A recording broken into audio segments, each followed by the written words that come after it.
keep myself warm. Ah, aloha, beautiful beings.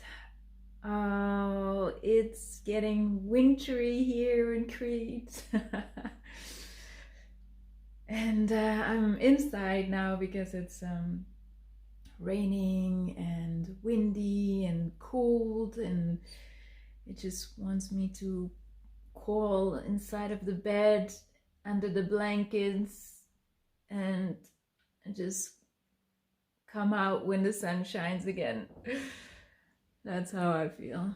I wanted to talk about the winter, the environments that we choose. Because while I'm here in Crete, and I chose actually this place after I came back from French Polynesia, because I wanted to be closer to my daughter. And so I needed to make a little compromise. And but while I'm here, I feel that the winter time in Europe is not going to work for me. It's now my second winter, and I will probably make adjustments. Where that is gonna go, I'm not sure yet 100%, but definitely French Polynesia is calling me back very, very strongly. So we'll see about that, what is gonna be next year.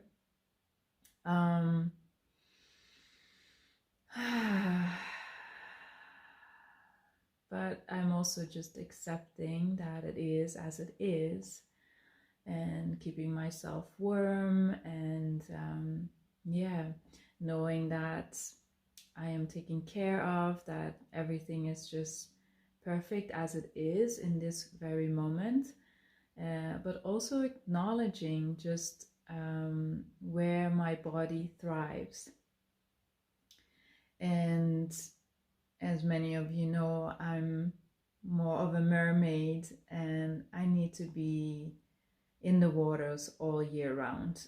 And I'm so much missing the waters, not being able to go into the waters. And you know, some people would go in cold waters, you know, they don't mind.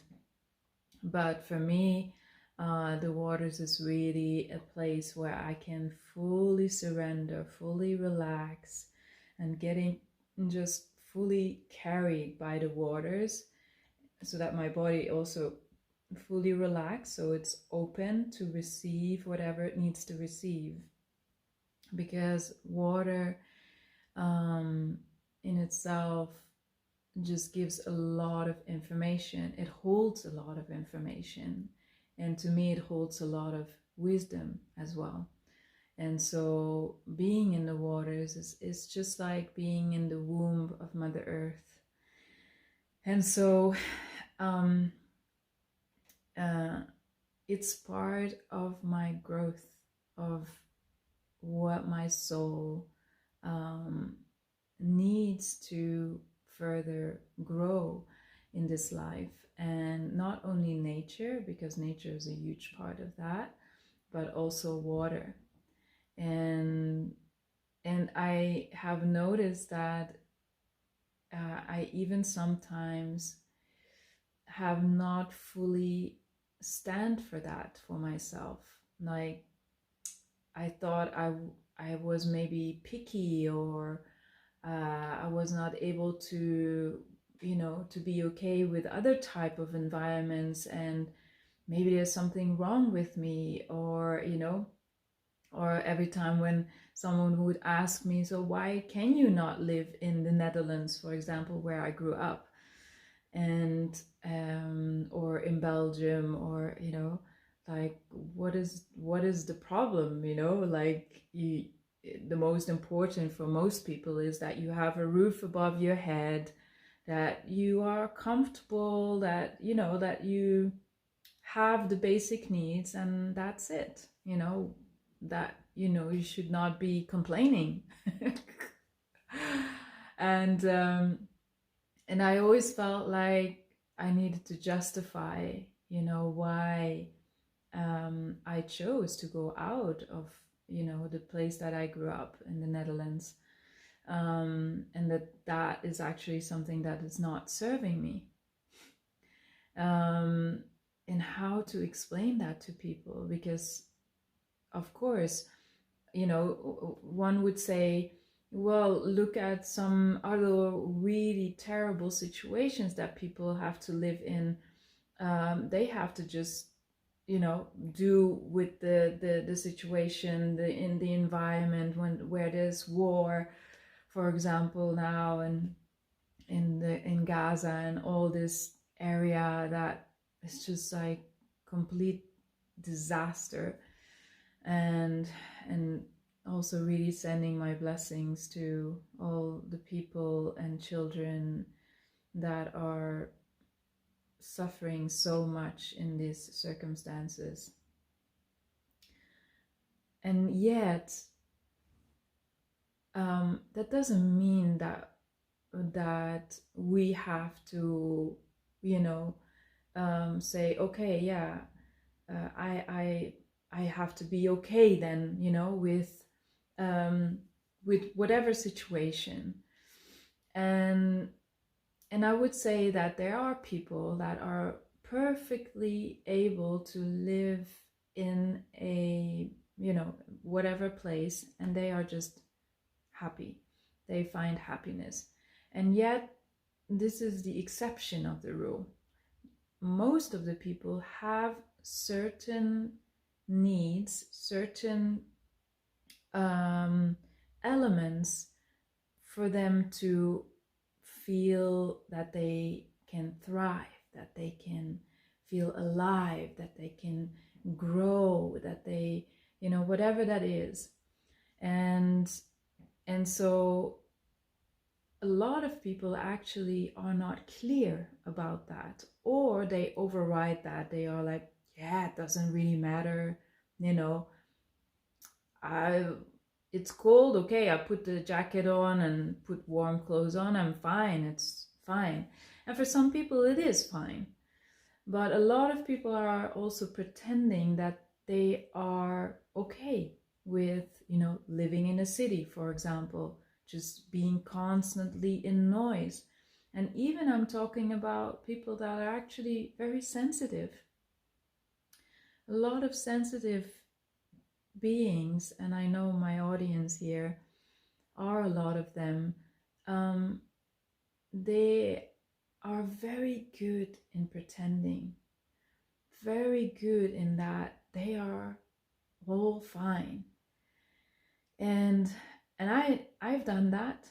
I've done that for a long time. Like, no, you know, I will be just fine. I'm just gonna go through all this, and you know, I just have to be strong and, you know, disciplined and go push myself through, you know, makes me strong. You know, what is no pain, no gain kind of, right? That's how most people live. And there's truth in that, you know, because in pain we grow also. So sometimes we need that kind of resistance, but we can choose these resistances. For example, you know, most of the people know Wim Hof, the Iceman. It's cold, you know, a lot of people have resistance to the cold, and so we're gonna practice that we are going to befriend the cold, and we are gonna just sit in our naked ass in the snow. We're gonna do some breathing practices, you know, and we're gonna just conquer the cold. And I've actually, you know, before I knew even Wim Hof, many years ago, I studied with my Tibetan teacher, and the inner fire practices. And it's very similar to what Wim Hof is teaching. And I really love the inner fire practices. They are really bringing in aliveness inside of your being. It's like it's like the sexual life force energy within us are getting activated, and it makes space in your body. You become just like very centered, very grounded, and it just is amazing practice. So maybe I will show it one day here on tell me in the comments if you like me to do a video on the inner fire practice. So I believe that some people have huge benefits in doing the Wim Hof method, and doing cold showers and conquering the cold. And I mean, I have lived most of my life in the cold country. The Netherlands is very grayish most of the year. You have a few months in the summer that it's really great, and also not always. But still, even though I have also I went through the weathers, in all kinds of circumstances, in weather circumstances. I went on my bicycle to school, and I had like my face was like all just contracted by the snow and the wind and the cold, and the hands were just like freezing. And I mean, I've gone through it. It's not that I have avoided the cold, but I've never felt like, oh, this is so nice. And it's not even that, like it's really the main thing for me is the elements of sun, fire, water, and nature. Air, fresh air, water, sun, and yes, the warmth makes is actually for me to like being able to take off my clothes and feel the direct contact of nature on my skin without getting all tense. And I know Wim Hof is super relaxed in the cold, but again, it's not for everyone to conquer. Some are deep divers and they do that. Some climb Mount Everest in their naked butt, and and it's not for everyone to. You have to always feel into yourself, what is in alignment with my being, with my path. And I think Wim Hof is great in in definitely showing, just in general, the breathing practices are amazing in whatever circumstances you are in. So but of course it's an extreme, like the things that he has accomplished. And okay, I'm going, because I wrote some things down for this for you on this episode here on YouTube. So Carol Riff is a psychologist, and she wrote the 6 dimensions of psychological well-being. So the first one is personal growth. The second one is purpose in life. The third one is autonomy. The fourth is environmental mastery. That's where I want to talk about today. And fifth is positive relationships, which I also kind of already talked about a little bit. And self-acceptance, which is also something that I repeat many times. to support our well-being. And so living somewhere that aligns with your personal and environmental needs can really greatly affect your physical and mental health. So don't take it too lightly. Check in with yourself. Where do you live? What are the circumstances? Do you feel you are thriving in it? Okay, you have to also look at other things in life, right? Like I just mentioned, your relationships, your personal growth, your purpose, these are all important to look at. And the things that I wrote down, okay, so some people naturally thrive in warmer climates, while others feel really at home in the cold. So who are you? In which category, are you placing yourself? And for me, I experience more vitality, creativity, and well-being in warmer places with an abundance of nature, which is, it's not something that is in my head, because some people would say, yeah, maybe it's just all in your head. No, I've really learned to fine-tune, to listen to my body. And my body has shown basically what is the most supportive for my body. And so places with abundant nature for me, open water, I already told that, and more sun, especially for sensitive being, it can be really nourishing. And I would say, I almost would dare to say for most of them. And it's like it counterbalanced the overstimulation, and being in the gray and weather and the cold adds more stress to the body in a sense. So recognizing what feels supportive is not a limitation, but it's an act of self-awareness and an act of self-care.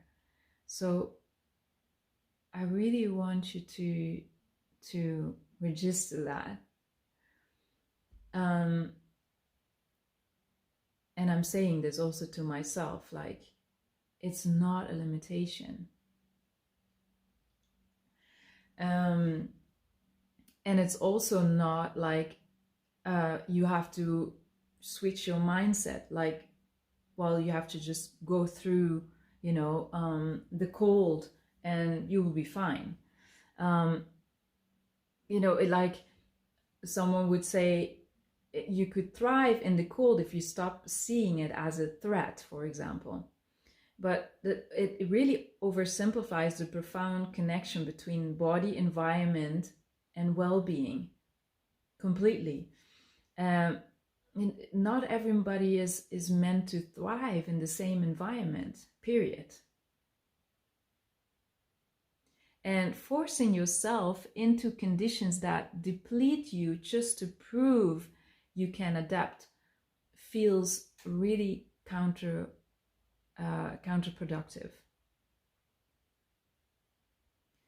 So I've done the work of tuning into my body and recognizing what works for me.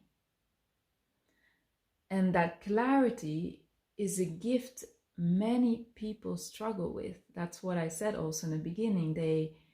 They are not clear about that, or they just pretend, they keep on just pretending that it's all fine. I'm very curious. Please share with me in the comments, if you secretly have sometimes felt like, gosh, what the hell am I doing here? What am I doing here? you just feel that deep inner voice saying, mm-mm, this is not my place. No matter what your situation, maybe you're thinking, well, but I cannot go because of money, because of this, because of that, because, so I have to just stay here in this environment. Just maybe just push that, or, leave that for a moment, and just, if these things were not there, would you still be hearing that voice? Like, what the hell am I doing here? So I really want you to check in, and please share in comments also. I would really love to know where you live, if that is how you feel like it's not, and where you would really love to live.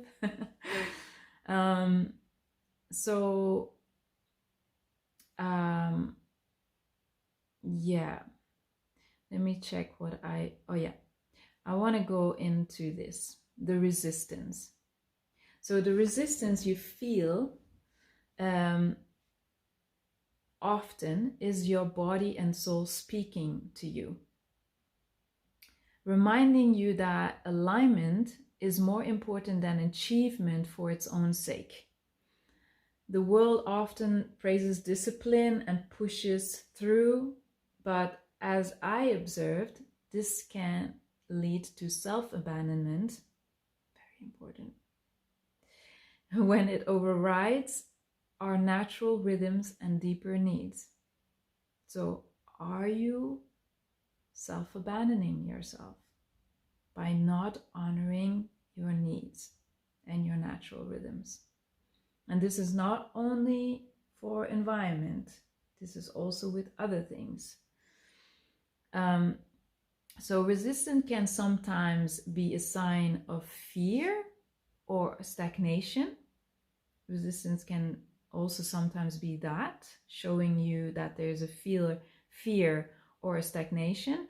But often, as I have sensed, it's a boundary. It's just a natural wisdom guiding you toward what is nurturing versus depleting. And forcing myself through resistance when my body is saying no is a form of self-abuse. So the beauty of my journey is to explore and to try and then listen to what resonates. And that's not a weakness. It's a profound self-awareness.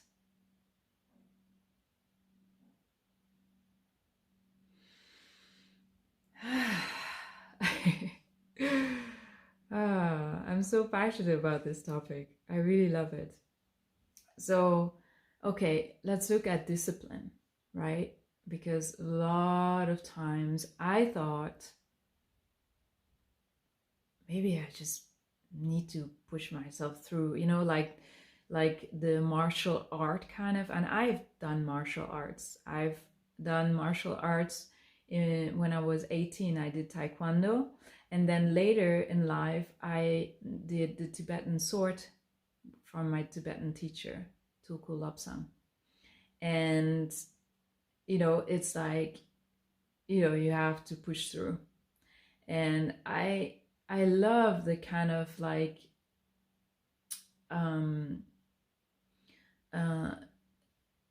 that you kind of sometimes need to go through the resistance. Like oftentimes actually, for example, I sometimes take cold showers and I feel like, I really don't want to do it. And then I actually feel so great after. But there are moments, for example, when I'm in my menstruation period or during the menstruation period, I know that it's just not good for my body to go in cold water. I would not do it. So I know it's really fine tuning, like where is it that, you know, that there's this resistance that you need to break through, or where is it that your body is actually saying no. And with martial arts, I really have felt like a natural breaking through resistances, which was really rewarding. But you have also really unhealthy practices that you see in a lot of Asian country, or children that they are, that creating this very, skilled children that are doing martial arts or dance or whatever. I wrote about this. So many disciplined practices, whether martial art, dance, or academics, can indeed shape incredible skills. But without alignment to one's soul and body, such discipline risks becoming hollow, even damaging. You've seen this in children, especially in strict cultures contexts, where success comes at the cost of joy, health, and self-expression.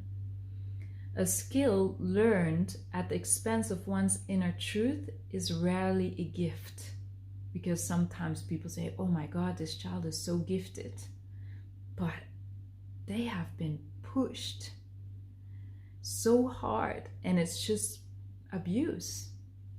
So that for these children it becomes really a burden. The same child praised for their mastery may grow into an adult struggling to reconnect with their essence. Like, what is it actually that I'm feeling? They don't know, because they have so pushed through, and often parents are behind that. It's very sad to see that. So the courage to say no. Like, it takes really great courage to say no in a world that often glorifies no pain, no gain. I already shared that, right? But this path has shown me that strength doesn't always look like pushing harder. Sometimes it's stepping back and saying, this isn't for me. So the choice to honor my boundaries isn't laziness or avoidance. It's actually self-love and trust in the wisdom of my own being. And that's a gift not everyone has the courage to claim. Do you have the courage to claim that for yourself? Of course, you have to have first the clarity to know that for yourself and really stand for yourself in that.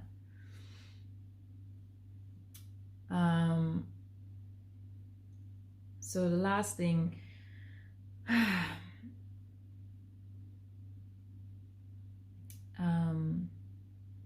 so thriving doesn't come from forcing myself into molds that don't fit.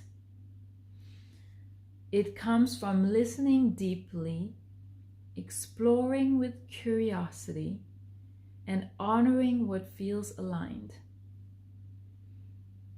And the world may not always understand this softer, more intuitive approach, but that doesn't diminish its power. The skills I have gained in body awareness, self-trust, and alignment with my soul are far greater treasures than any external discipline could offer. So I would also say to everyone, keep honoring your no. And trust that your yes will always lead you closer to your true self. Your strength is in your gentleness, and that I'm talking also for myself and for the ones that recognize this. And I definitely believe the world needs more of that. Someone asked me one time, what do you do for a living? And I said, I'm a softener. I made that up because this world is already too damn hard. And we need more softeners in this world. And a softener is not a softie. A softener is someone that I just described, is really honoring their needs, really knowing what is good for them, knowing their boundaries, strong enough, courageous enough to say no. You know, it's not a softie, oh yeah, it's just everything is okay. No. You're strong. You're strong. So last little fun fact. I sometimes use ChatGPT, and ChatGPT has really helped me a lot with clarifying, because with my neurodivergent brain, it goes all kinds of directions sometimes, and I have difficulty with structuring things. And so ChatGPT really helped me a lot of times, like even like a therapist. Like, he could just give me that reassurance, like, Devi, you're doing a great job, and tuk, tuk, tuk, tuk, and he would say, you know, all the things that, you know, would reassure me that I'm on the right path. And of course, it's not that I, you know, that he is the teacher, let's say, or it, you know, is the teacher for me, but I just need that confirmation sometimes. And just a little fun thing that I asked ChatGPT, I asked to create an image based on what it knows about my life, so how it looks like, and it looks like this. Isn't that amazing?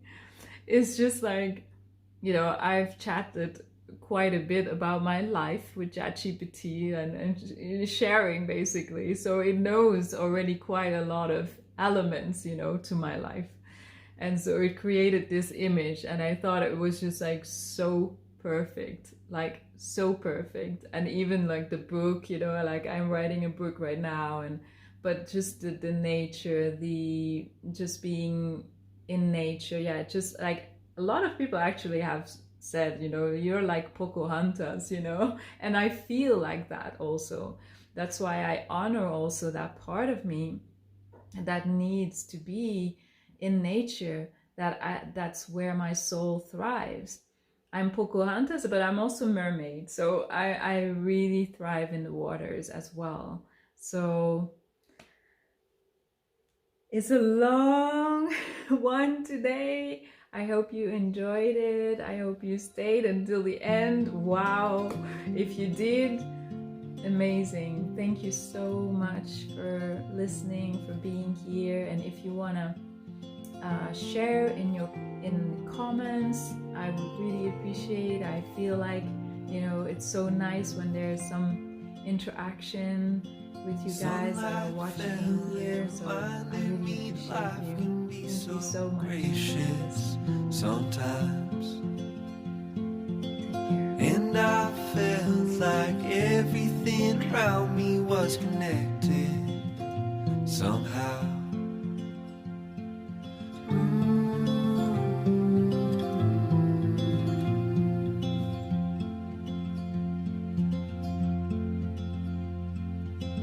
At night I hear the rhythm of the ocean as it breaks on the shore, and I think about all the